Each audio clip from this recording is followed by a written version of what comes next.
Hope you're doing good. Hope your trucks are running good. It is a beautiful day in East Texas, and week 2 with F2F is done. And another power only week. It was a short week and it wasn't very productive. So, started out Monday morning. Went to go get a trailer about 50 miles away, and the trailer wasn't ready. It didn't have tags, it didn't have inspection, and the brakes were disabled on it. So I called the agent, let him know that I wasn't going to be the one taking it, and they were very understanding. And so they gave me $150 for my troubles for a truck order not used, and so ended up booking another load that day. But half the day was wasted already. And when I went over to get this other load, it was at a tank washout place, and they couldn't find the exact trailer. There's about 30 trailers there, and this one happened to didn't have a number on it, so wasted another hour there. So got a late start on Monday.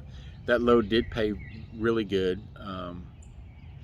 Delivered that load, and the load that I booked in the meantime, it got canceled. And tried to book another load, it got canceled. And so I ended up deadheading about over 300 miles to get the next load, and it was coming straight back to the house, and that was by design. Wanted to get home, get some yard work done. So short week by design, but ran into a few troubles, which is going to happen. It's how you react to it, right? So short week, not a very productive week, but still made a profit. I think I grossed $3,700 for the week, and after you take out fuel and F2F's cut, I don't know, probably be about $1,700. I don't know. I haven't figured that out yet. So yeah, I need to get here and get some yard work done. Everything's starting to grow in spring, and don't want to get behind on it. So I'm here at the house, and I've already set up my next week's loads. And if you've never done power only before, there's a few different things you can do in power only. You can do first what's called a towaway, and in a towaway it could be an empty trailer or it could be a loaded trailer, and you just basically, you can either drop and hook, or sometimes they have a live load. A lot of variations there. But the second thing you can do is called a loadout, and that's where somebody wants their empty trailer moved from one location to another, and then they will allow you the use of that trailer for a certain amount of time. From what I've seen, it's usually about 7 to 10 days. And so they're going to pay you a very small amount. It's not like your normal amount. If the trailer was loaded, you wouldn't get a rate like that. But I've seen it from either $50 on up to the one that I'm doing, which is paying $1,000 to move a trailer, and then I get the use of it.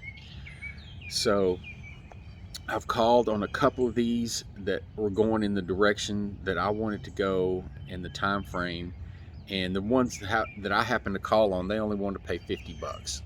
So I just end up not taking it. But it's still a pretty good deal. You get the free use of a trailer, not having to pay a rental or anything like that. So I've got my loadout trailer booked for next week. It's going from Texas to California. And then I've already booked a load that I'm gonna pick up about 30 miles away from where I'm picking up the trailer, and it's going to Arizona, and it's a pretty light load. It weighs 20,000 pounds, and it pays really good. So I've got a good week started. You know how that goes, though. Got my fingers crossed and all that. So we've got a good start on the week, and my plan is to deliver this load in Arizona, and then I've got my eye on a few loads that are less than 100 miles away, and I'll go pick up one of those loads, hopefully take that on to California, and then deliver that load and the trailer. So it should be an interesting week. Big learning curve there to see how this works out, but so far so good, and I'll let you know how it goes.